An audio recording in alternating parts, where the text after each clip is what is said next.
Okay, we are live, but we got to let it breathe for oh so brief a stretch. You won't even know it happened. It'll be so quick. We're good. So, welcome in, everybody. It is the Mile High Huddle podcast, and I am your host, Chad Jensen. With me, returned from his 1 week sabbatical, is my fellow football priest and the deputy editor of milehighhuddle.com, sporting, as it were, a fresh, brand new, shiny Denver hat. Zack Kelberman, what's going on, bro? I've missed you. How are you? I have returned. It's nice to be back on here. I've missed you too. I appreciate Scott filling in. It was nice to have that week off, but we're 2 weeks out, Chad, till Broncos training camp. We're a little more than that till the preseason. I'm feeling it in my bones now. Football season's right around the corner. Happy to be back with y'all and ready to talk about some Chubbs tonight in the PG way. Yes, that was about as good of a segue as I've ever heard. Let's get to this. It's kind of interesting. So, Bradley Chubb is a guy, and by the way, guys, as we go through this stuff, um, there's something going on with my sound card. So, if my voice doesn't perfectly match the video tonight, apologies. We are working to figure out how to get it fixed. So, just bear with us here.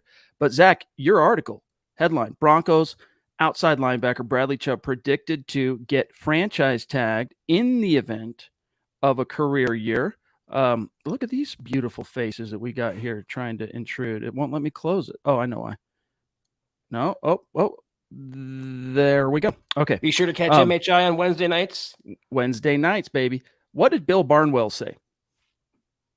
Bill Barnwell says that if Bradley Chubb has a career year in 2022, that he will more than likely get a franchise tag. That's if he has a career year. And we'll get into it, Chad, but as he wrote here, they'll at least consider a new contract because he is playing on the fifth-year option, Bradley Chubb, so he will be an unrestricted free agent next offseason. It won't be an easy negotiation. He mentioned the missed games he's had. He's mentioned his production that started off good as a rookie and has waned every year since then. And he ends there by saying, my guess is they will let him play out the option and use the franchise tag if he has a career year. Well, as I wrote on the bottom there, if he has a career year, considering he plays outside linebacker, a premier position in the NFL, he's going to have multiple suitors, plural. He won't have to settle for the franchise tag from the Broncos, which is about, I think, $13 million for 2023.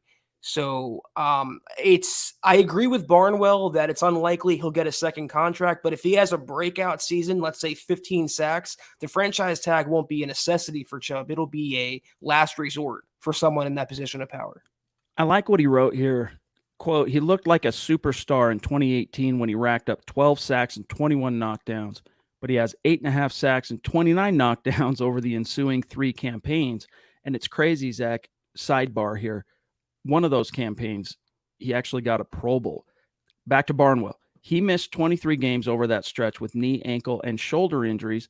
My guess is they will let him play out the option and use the franchise tag if he has a career year. Well, no kidding. If Bradley Chubb comes into the 2022 campaign and throws down like 2012, or pardon me, like his rookie year 2018, dude, this guy's the Broncos will roll out the Brinks truck, and as you said, even if they're not inclined to franchise tag him, there are going to be a lot of suitors out there looking to get in on the Bradley Chubb business because evaluators love nothing more than draft pedigree proving itself and coming out in the wash. So when a top 5 guy finally produces like a top 5 guy, NFL evaluators, NFL GMs, teams love to see that.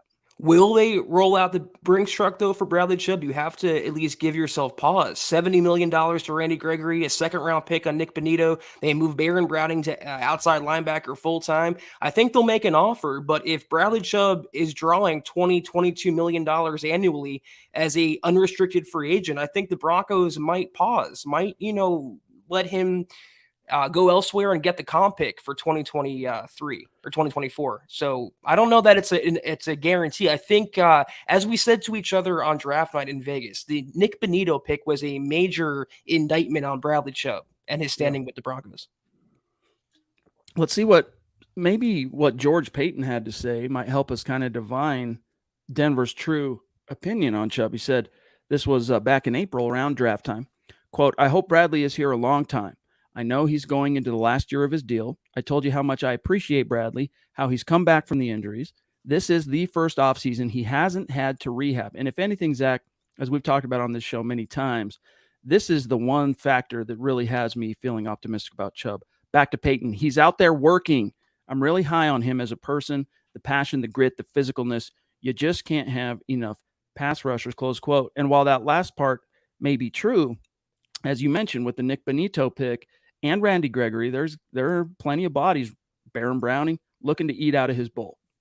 Yeah, they've retained Malik Reed. They have Jonathan Cooper. They're really flush at outside linebacker. And I think they would want to give Bradley Chubb a second contract. If anything, it would justify using the number 5 overall pick on him and not a quarterback like Josh Allen. But when you're already paying one guy 70 mil, and you can debate the structure of Gregory's contract, it was the intention, Chad. It was going out there, already picking up Chubb's option and going out and giving Randy Gregory, as checkered as he is, $70 million. It's using your top draft pick, the first one you have after the Russell Wilson trade, on an edge player when you're already flush at that position. So Bradley Chubb, if he has a down season, I think the Broncos could retain him that way. $13 million sounds a lot better than $20 million. But if he has a breakout year, as Barnwell kind of hints out there, I think he's gone. I think another team will scoop him up. We'll continue to talk about this. There are some matters of business that we need to get to, but first I want to grab these 2 early super chats before we even went live. We got Sam Bam jumping in, actually maybe right after we went live, with, as he puts here, the first super chat of the night. Sam Bam, appreciate your support, bro, and consistency and just your generosity. You are a bona fide MHH super chat superstar, and we still love your profile pick as one of our top 5, dude. We love it. He says, ready to get through these dog days of summer and get the Broncos 12-5 playoff season started. Go Broncos. Amen, dude. We're almost there. I mean, again, we have 2 weeks until training, less than 2 weeks now. We have 13 days, and then right around the corner from that is preseason, and then, we're right back in the swing of things. So let's enjoy every moment here. Let's enjoy the whole process and not see the forest for the trees. It's going to be an exciting football season, and I'm just taking it every day, even if it's the off season. We also have Tanner jumping in early with a very, very, very generous super chat. Thank you, Boss level, dude. Top roping it. Thank you, Tanner. It's great to see you.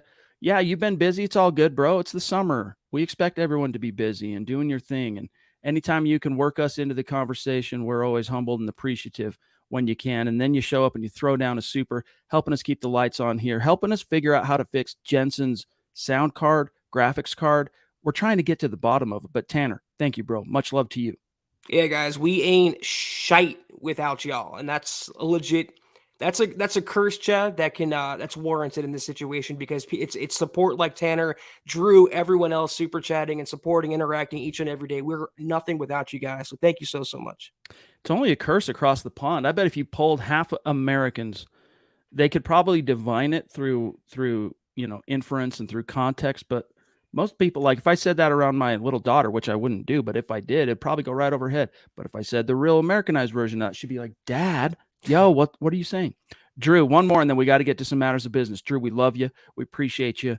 When you're not around, we are bereft. We're like just bummed, but you're around. And so now we're stoked. Thank you, brother. It's great to see you. An OG Mount Rushmore superstar, Drew Hollenbeck, says, good to see y'all. Been a while. Just got out of the hospital. What the Sam Hill? He says, all is well now. Dude, that is bunk. Glad to hear your all is well, dude, but that is no good. Great to have you, bro. Hope everything's okay. Yeah, appreciate you sharing, Drew. You've been an OG supporter from day one, and hope you're doing well on a personal level. Appreciate you popping in here, but make sure, your chickens are all good, as Marshawn Lynch would say. Make sure you're taking care of yourself, and let us know if we can do anything. Please do. Lots more to get to, guys. Real quick, we got to give a shout out to the presenting sponsor of tonight's podcast, and that is, of course, Manscaped. Guys, crotch discomfort, it sucks. It can hurt your game, but fear no more, because the kings of crotch comfort, Manscaped, have spent 2 years designing the most comfortable boxer briefs out there. Sleek, soft, comfortable, and flexible. The brand new Boxers 2.0 from Manscaped take your family jewels to the royal ball throne. The global leaders in below-the-waist grooming have the Lawnmower 4.0 for the trimming, so you can wear the Boxers 2.0 for the chilling. They even trademarked the jewel pouch, so they're for serious. I think it's time you invest in your family jewels. Let it breathe, baby. Get 20% off plus free shipping by going to manscaped.com using our code MHH. We got wraps on the promo now, guys. But yeah, I'm going to throw it back to the original product. I'm talking about the lawnmower. I have one here. I always demonstrate it. I like to show it off. It has a light. I have not charged this thing, guys, in probably months, and I use it on a weekly basis to clean up under my neck and clean up the sensitive areas on my body. I promise you, high or low, it works very, very well. I can't recommend Manscaped highly enough. That's right, guys. So go to manscaped.com, use our code MHH at checkout. You will get 20% off plus free shipping. That is code MHH, manscaped.com, and get your 20% off plus free shipping. All right, we got another OG. In fact, we've got the OG, Zeus McPeak, the man whose influence on this podcast created an epiphany for Zach and I to continue doing these as live streams instead of uploading them into the RSS feed on demand. It was Zeus showing up day in, day out, throwing down, showing support. And Zach and I were like, okay, you don't have to beat us over the head with a rock here. We get it. We're doing this every single night. And he has returned to the loving embrace of the Mile High City, which we're super stoked for. And look, Zach, he's stoked. Welcome back, Zach. Training camp right around the corner. Let me get this one, Chad. Get it. Zeus! Hopefully it wasn't too loud. I apologize if it was, but appreciate you so much, too. That is so amazing to have that support. It's good to be back. It's good to see you around here. Hope you're pumped for the season as I am, and let's ride, baby. Let's ride indeed. We've got so many of the gang in the house. Love seeing it. Sam Bam jumping in with super chat number 2 this evening. Appreciate you, bro. He says, does Sam Bam, Bradley Chubb is going to finally live up to that 5th overall pick potential. 15-plus sack season for Chubb. Fact. All in caps. Zach, what do you think? 15-plus sack season. So 15 is the floor here. I mean, I would love it because it makes the Broncos defense that much more lethal. And as I wrote, as it stands, he's entrenched as the Broncos' top pass rusher, and he very well could lead the Broncos in sacks under an aggressive-minded coordinator like Ejiro Evero. Would not be surprising. He had, 12 as a rookie. He never really built off that, but the potential is there. If they harvest it the right way, they could have a 15-plus sack guy, but that would likely be for one season, though, because, again, if he has 15 sacks and he's drawing offers of $22, $23 million annually, do the Broncos match that? Do the Broncos give him, $60 million fully guaranteed on his next contract, or do they move on, collect the comp pick, and hope Nick Benito and Baron Browning work out? That's a dilemma they'll have if he reaches that mark. Good problem to have, but a problem nonetheless. No doubt about it. I think if you go into this season cautiously optimistic that Chubb can approach double-digit sacks, it's going to spell really good things. And double-digit, I mean, the floor for double-digit, right? I'm not a mathematician. 10 sacks. For me, if he can get to 10 sacks, that would, be his second career high, right? Because his career high was his rookie year with 12. But double-digit sacks, when was the last time a Broncos rusher got to double digits? There's some trivia for you. When's the last time an individual Bronco got double-digit sacks? I would bet, because let's see, 2018, real quick. And by the way, Phil, you the man, dude. Love you. Appreciate you. He says, good evening, chat, and welcome back, Zach. Let's ride. Hashtag MHH for life. You are a freaking superstar supporter, Phil. We love you. 2018. Vaughn and Chubb combined, both over double digits for 26.5 sacks. Okay. 2019, Chubb gets hurt.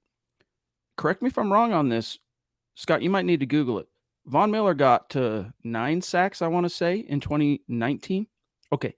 Then you flash forward to 2020. Vaughn's hurt. Chubb gets to 7.5, gets the Pro Bowl. But nay, it was Malik Reed who ends up leading the Broncos in sacks with 8. Flash forward to 2021 last year. We know nobody got to double digits. So it was Chubb's rookie year was the last time, unless I'm mistaken on this, Scott, you tell me, double-digit sacks by an individual Bronco. So if you get even one of him, if you get Chubb and or Gregory, both getting to double-digit sacks, guys, the impact that's going to have on this defense is going to be phenomenal. Yeah, I want to say that Vaughn came short of double digits in 2019 because I remember everyone starting to question whether he's breaking down, he's washed, he's not the same Vaughn anymore. It has been a while, and they're not only going to break that streak with one player. If Randy Gregory stays healthy, his floor, I think, is anywhere from 12 to 15 sacks because he has that intention and prowess and scream off the edge that Ejiro Evero covets. And you bookend those two players together with the front featuring Draymond Jones and DJ Jones and Mike Purcell and all the others eating up blocks for those linebackers, they're going to get home quite often, and they're going to fill up the stat sheet on a weekly basis. Indeed, confirmation from Mr. Producer. It was 2018 when Vaughn got 14.5 and Chubb got 12.5, or 12, pardon, 2.5 from the tying the all-time record. He had a big start to his rookie year, and then he kind of faded a little bit down the stretch, which is why he ended up coming short. But still, Chubb's rookie campaign, he set the Denver Broncos. He broke the individual rookie single-season sack record. Now he owns that record, and he became one of about 10 players in NFL history to post 12 or more sacks as a rookie. So we know what he's capable of. Jeff Noyes jumping in. What's going on, big dog? Thank you. He says, I thought I would join the super chat party.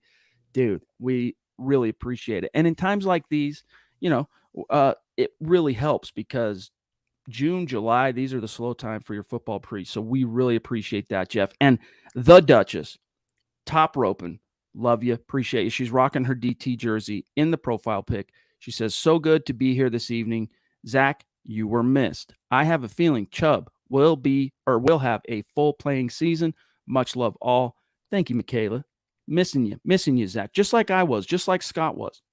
I appreciate you so much, Michaela. I've missed the Michaela bombs, but most importantly, I've missed your kind, compassionate personality and the interaction you provide to every podcast every single day of the week. I'm sorry you had a tough day today. Hopefully, we're making it better as you make our day better each and every day. But thank you so much for your generosity, Michaela. It's remarkable. Anything we can do to brighten your day beyond what might be happening now, if it is, you let us know. Anything we can do to help Michaela. You know you are in the inner circle. Albert Knoppers is as well. OG, he says, I'm glad I can be here now. Our combine broke down during the harvest. Oh, because he's harvesting einkorn. He's making flour. He says, tomorrow is a new day for harvesting. Well, that is a bummer, dude. That is a bummer. Yeah, I hope you're able to get that repaired and get that fixed, my friend, because that definitely puts a wrinkle in any farming harvest operation. I could have sworn Albert was harvesting goats because Albert is a goat himself. And he's definitely a Super Chat OG, Super Chat legend. And we definitely hope your harvest comes to bear the fruit, literally and figuratively, in the days ahead. Anytime goat comes up on the show, I always think of when we ran into Steve Outwater at the combine and we were chatting him up a little bit. And I made a joke. This was pre him getting into the hall. And it's at that point felt like, a lot of you have heard this story, but at that point, it felt like, golly, he's never going to get in. Thank the football gods he did, right? But in the moment, I'm like, we're just joking at him because he's a very earnest guy. And I said, man, we're pulling for you, Steve. I don't know what we got to do. I mean, even if I've got to sacrifice a goat, dude, we're getting you in the hall. You gonna do what now? We're like, no, it's a joke. It's a joke. But it was funny. He's a really good, kind human being. He's so deserving of finally getting in the hall. He's the best, man. And yeah, his induction did not come without bloodshed, figurative bloodshed, but we're happy he got in. We couldn't be a kinder guy. Great story, though. Travis, Big T Weber, the reigning champion winner of the June 5-star Apple Reviews giveaway. Travis, I'm sure the dudes on the morning show let you know, but you did win the drawing for June for Apple Podcasts. Thank you for that 5-star review, big dog. You've probably sent it to us before, but just for the sake of being thorough, shoot me an email, milehighhuddle@gmail.com, with your t-shirt size. Actually, I think we're going to send you a hat this time because I've got some merch sitting over here in the corner, and your shipping address, bro.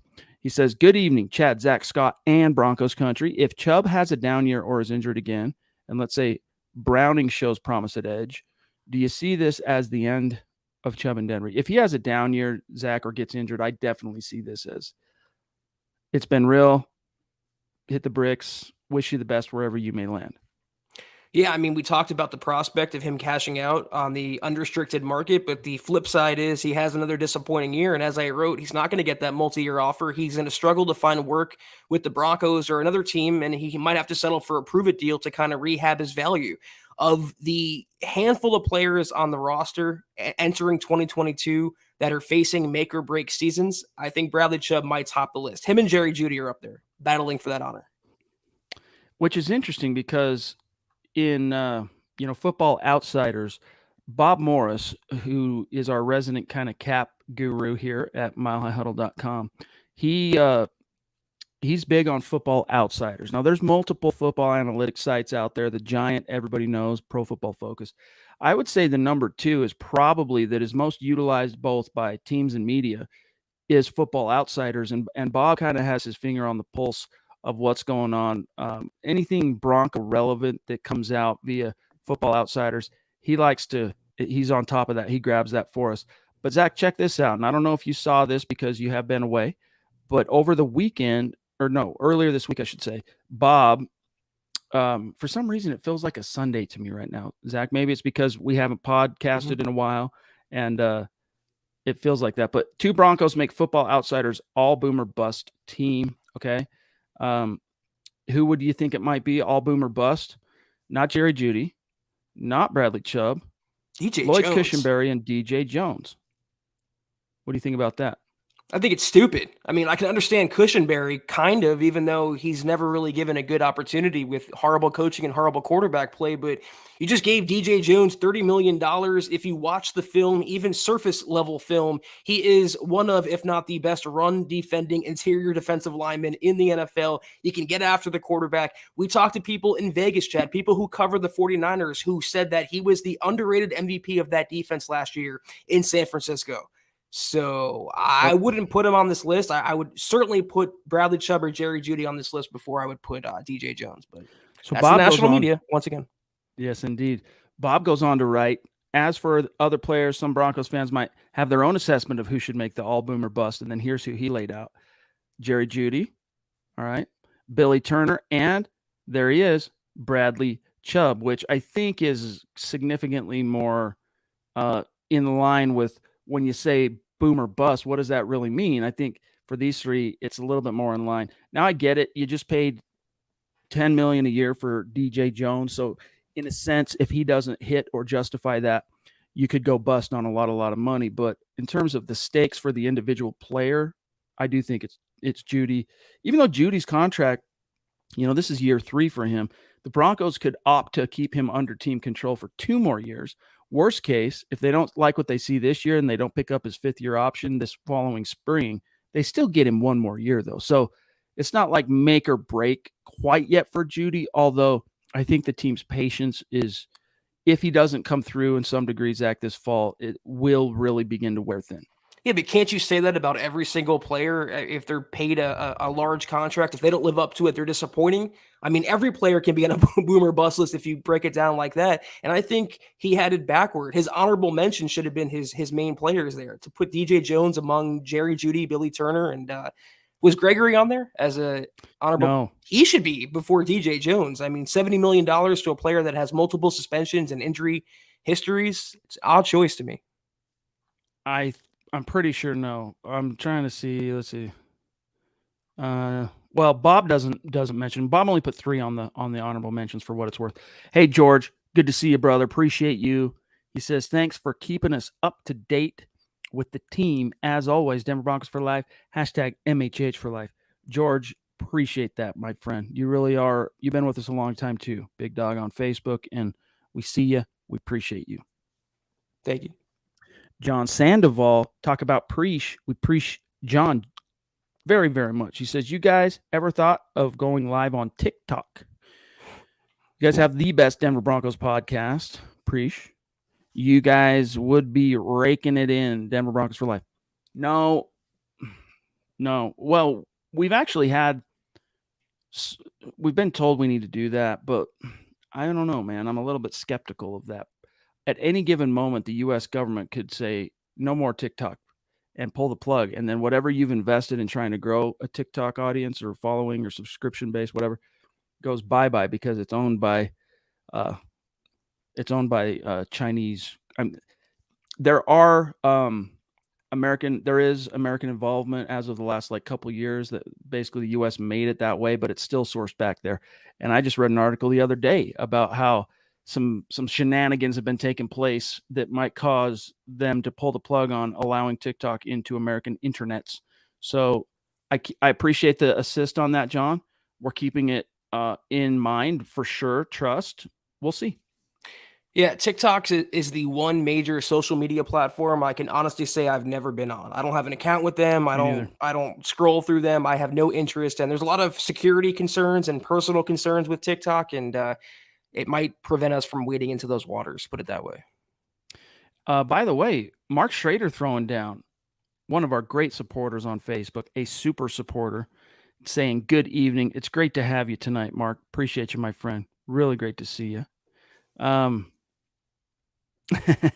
Scott making me laugh in the DM over here.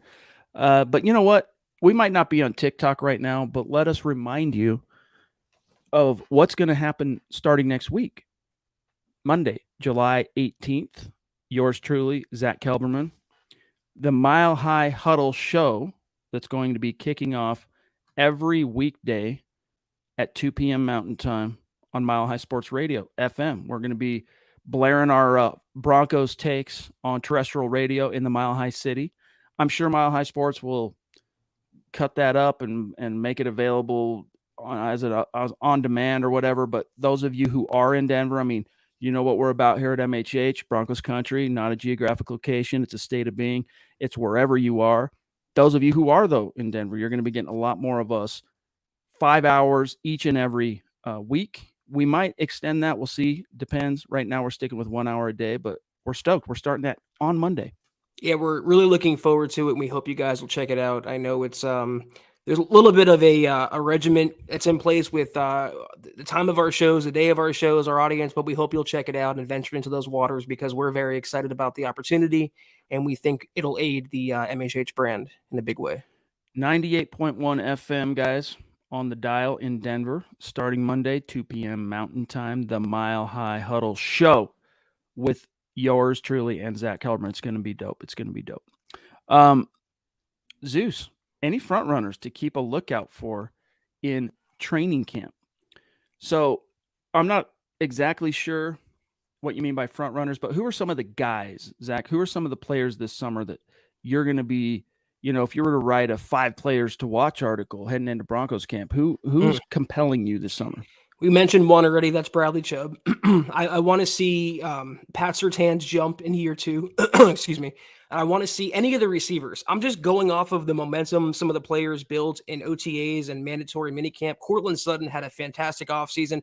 Albert O, though. This was the first guy I thought of when I read the question from Stu. This is a guy who's getting no praise, no accolades at all, no national shine because of the Dulcich pick, but he has tremendous chemistry down already with Russell Wilson. There's a narrative out there that Wilson does not target his tight end. Well, in offseason practices, he targeted Alberto fairly often, and Alberto made plays consistently against that Broncos defense. That's the first player that came to mind. I think he's in for a big year.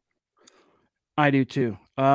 I'm really excited to see how Javonte Williams looks. You know, once we get to a little contact, it was kind of cool to see. You know, we get a little bit ambivalent about the ubiquitous offseason lists when they are, though, the product of true peer voting. So NFL executives, coaches, players, and a player ends up on a top 10. At his respective position, I think it's worth a lot more than just, say, a writer saying, here's your top 10, in my opinion.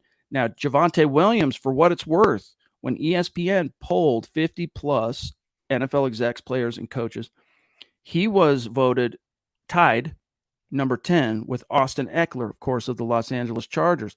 Through some equation that they did not make us privy to, though, however, Zach, Javonte Williams won the tiebreaker. So on that list, I guess I should say, Javonte is the 10th best after 1 year in this league and not even being RB1 for this team. His peers, and I want to read a snippet from that article here in a minute, but his peers voted him in the top 10 running backs in the league. If that doesn't get you excited to see him this summer in training camp, man, I don't know what will. Well, here's the criterion for deciding that tiebreaker. Turn on the damn film and watch Javonte Williams run. You cannot bring him down. You cannot tackle him with one player. It is humanly impossible. It's so tedious arguing whether he's the 10th best running back, 11th, 9th, 13th. I just know he's a damn good running back, and you hit the nail on the head.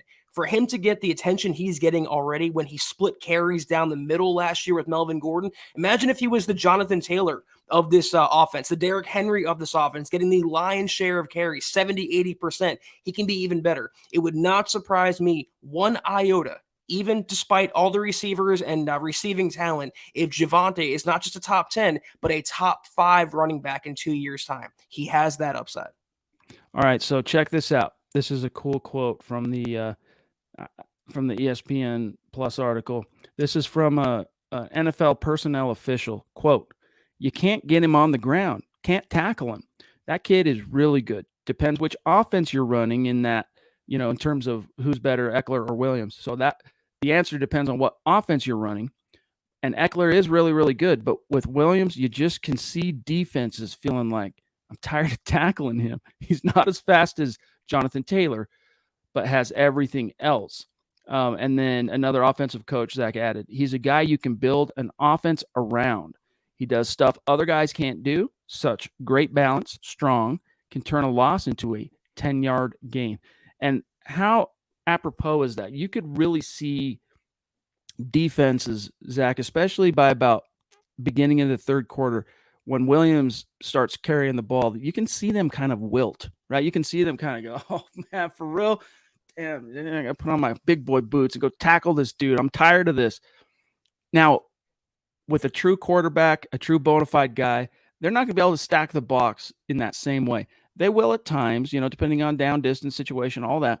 But Javonte Williams, that guy who was going into stack box after stack box after stack box and breaking tackles and picking up plus yardage and making defenses not want to tackle him, now he's going to get light boxes and he's going to get a zone blocking scheme that could really end up favoring his skill set. I can't wait. Can we cue up my favorite Williams run from his rookie year, which is against Baltimore, where he's kind of hit in the backfield, he spins out, and then 20 yards down the field, he takes the entire Baltimore secondary along for a ride. I mean, he is a bowling ball of butcher knives. That is Javonte Williams, one of my favorite running backs to watch play. Even if he wasn't a Bronco, I'd be saying that. And what stands out there to me, Chad, is we talk about Russell Wilson, we talk about Sutton and Jerry Jeudy, Tim Patrick, Alberto, Greg Dulcich. They're going to be a pass-first team, but they have a running back who you can, quote, build an offense around. When your secondary in the offensive pecking order, meaning the running game, is a guy you can build a whole offense around, you are in a damn good position. A few other names that we are very compelled to keep an eye on this summer. Of course, we've been talking a lot about him tonight. We'll see how Bradley Chubb looks. We'll see how Randy Gregory looks when finally he gets the green light to actually participate in some football. KJ Hamler, same thing, coming off that gnarly injury from last fall. How's Billy Turner going to look at right tackle? Who's really his main competition? Is it Tom Compton? Is it Calvin Anderson? The rookie, Wazarike. I always butcher his name, but I'm going to do my best. 4th-round pick, Iowa State. Stoked to see him. And then, of course, I really just all of the offensive line positions, only Right. one of those slots, like Scott and I talked about, I think it was Monday night, only one of those slots is truly spoken for, and that is by Garrett Bowles. Everything else, man, is very much up in the air. And in OTAs, it's really hard to get a bead on Right. how an O-line or how individual O-line players are shaping up. Once the pads go on, and it won't be right away, they phase that in as training camp goes further and further. But once those pads go on, Zach, we're going to start seeing who's who. Dalton Reisner, does he lose out his starting job to Netani Muti? Does Lloyd Cushenberry succumb to the threat of Graham Glasgow? Does Quinn Miners really vanquish all comers and lock down right guard? And then, of course, what happens at right tackle? Yeah, you said exactly the point I was going to make. You can't glean much from offseason practices, and you still really can't because two-a-days are no longer allowed. But the goal line situations and the trenches, the drills they have to emphasize that will help out the O-line. But I'm going to give a really random one that I want to watch out for, and that's Mike Boone. It won't be a MHH podcast for me without a shout to Mike Boone. I want to see what the Broncos are doing with him. Is he a part of the offense? Is he the RB3? Is he the kick returner? How are they utilizing Mike Boone considering they got nothing out of him and they're paying him a decent amount this year? Amen. Okay, so 35 minutes. Now, as you guys know, we like to keep our podcasts about an hour long.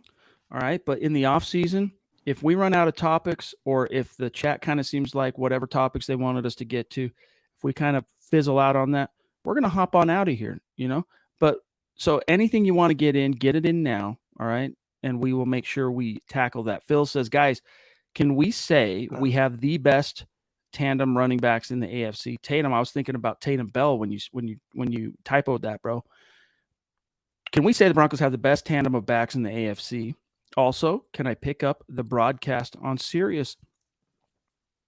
That's a good question. I'll look into that for you, my dog. I do not profess to be an expert on Mile High Sports because in the digital realm, they are our competition. Zach and I, Scott, everybody here at MHH, we compete in the digital realm with Mile High Sports. So you think, well, wait a minute, how can this work? Well, it's because we're doing terrestrial radio. We don't have a radio show. We don't own anything on the radio dial. So we're finding a way to team up with a great, and everybody knows Mile High Sports, a long-standing, phenomenal media brand in the market. Their magazine, especially back in the day, dude, was just absolutely great and I would say iconic for the market. Especially some of the critical moments that magazine covered over the years, and then of course turning into the radio side of things. And so we're stoked to team up with Mile High Sports. But Zach, I'm not an expert on all the little things, but I guess we do need to find out if it's going to be if it can be found on Sirius. Yeah, we'll get back to you, Phil, and anyone who's also curious about that. But as much as I love the Broncos backfield, they do not have the best tandem in the AFC. That belongs to Cleveland, who also has Dearness Johnson, and they have three really good running backs. And even teams like the Colts, they have Philip Lindsay now with with Jonathan Taylor. Derrick Henry, they have the rookie. I spaced his name. I liked him coming out. Was it Haskins? They take him, but there's some teams in the AFC that can do better, that are better. If the Broncos had a better number two than Melvin Gordon, I can put them up there, but Cleveland reigns supreme as far as I'm concerned. The Broncos will get the chance, though, I think, to prove whether or not they can dethrone that duo, because I think based on production, if you're just going off what you've seen, not what you hope to see, you're not going off prospects, you're not going off, then it is Cleveland. But the Broncos are going to have a chance to say, no, it's Williams Gordon this year. They'll have that shot. If it happens, we shall see. Big Earn, great to see you, bro. Greg Smith, great to see you, bro. Mike S., Dale Fleming in the house. Chase Wellner, love you guys. It's great to see so many of you in the hizzy. And what's great, Zach, is how active our conversation is right now in the chat. Everybody just throwing down. And we have about 1/4 of the normal amount of people in this room right now that it would be like once training camp starts, we're at about 1/4 minimum of what will actually be in this room. And yet the conversation is just moving. I love it. Yeah, 13 days to go. We won't have to worry about, making an hour. We'll have to cut it off in an hour because we have so much to talk about. We have such great discussion going on. I can't wait for it. Michael Ronquillo, what's going on, big dog? He's bringing up also Javante's performance in the Steelers game last year.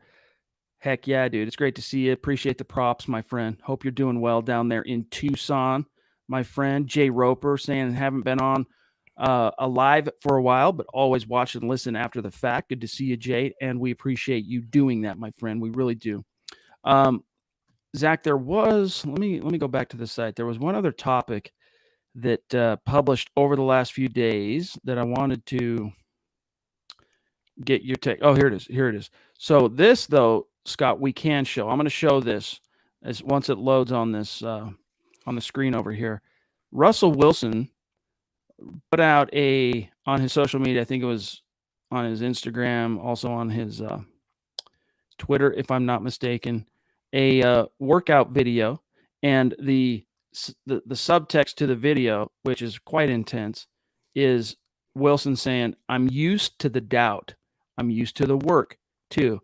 Now, once this thing loads, I don't know why it's being weird like this, but it is. I'll show it to you guys. But what do you think he's hearing? Like when he talks about "I'm used to the doubt," I guess there have been some national people skeptical of him being able to, pull off a Peyton Manning rebirth. But what's your take on that? He's been hearing about his height, Chad, his entire pro career. He's been hearing doubts whether he can be a franchise guy, whether he can win a Super Bowl. And even after he won one, now he's getting criticism for maybe Russ fell off. Maybe that finger injury was a sign of things to come. Maybe Seattle dumped him for good reason. Maybe he was shipped to Denver, a team that's been stuck in purgatory for good reason. He's going to just flame out there. So I can understand where he's coming from. The bigger point here is that he lives, breathes, and eats football. I mean, the guy does not stop working. He literally has a football field in his backyard in San Diego. The fact that he's the Broncos franchise quarterback still causes me to pinch myself, Chad. Mm-hmm. Russell Wilson is the Broncos field general. It's insane. Check him out, dude. Just getting after it. Let's just watch some of this. He's running drills around the cone, showing that scramble ability. And then we get to see some of the, there's his, look at this. Bam. Just little things, dude. Keeping on point. Footwork. Keeping the footwork solid. Right here. Boom, boom, boom, boom. Look at that intensity, dude. That dude's like lit up right now, Zach. Turn fire from kind of blindly. Boom. Dope. And then we get to see a few of his beautiful deep balls. Not that one quite yet. Oh, scramble drill. Bad snap. Super Bowl 48. Yeah. Bam. Connecto. Here goes I think this one's the deep one. No, not quite. I think he ends on a beautiful rainbow. One more. There we go. Across his body too. Bada bing. So Russell Wilson, man, he is stoked. He's ready to prove all the haters, all the doubters wrong. I can't wait to see how it unfolds. Man, I'm Bradley Chubb right now, Chad. 13 days, baby. Let's get it. Let's ride. Guys, we love Manscaped. you. We appreciate you so much. Thanks for giving us some time tonight. We're going to dip on out of here in part because we were so late. So we got to go, though. Love you. Appreciate you. Zach's going to run us out of here. And then right before, though, I'm going to show you guys the rankings on Super Chat and Facebook right before we sign off. And Eric throwing down some stars. Thank you, bro. Good to see you. This was the Mile High Huddle podcast. Be sure to follow us on Twitter at Huddle Up Pod. You can follow the main account at Mile High Huddle. You can follow Chad on Twitter at Chad and Jensen. Be sure to follow myself at Kelberman NFL and follow Scott at Scout Kennedy. If you guys want some swag, you know what it is, where it is, huddleuppod.com. Check out the merch store right there. I promise you will not be disappointed. And Facebook.com. Make sure you're liking Facebook.com/Mile High Huddle Pod to keep up with all the MHH news. And also go to Apple Podcasts and leave your football pre-save 5-star review for a chance to win some merch each and every month. But as you see ticking below you now, please do these 3 things real quickly. Subscribe, like, and share this video and every video you see on the MHH channel. It really helps us grow and reach more Broncos fans just like y'all. Boom, that felt good.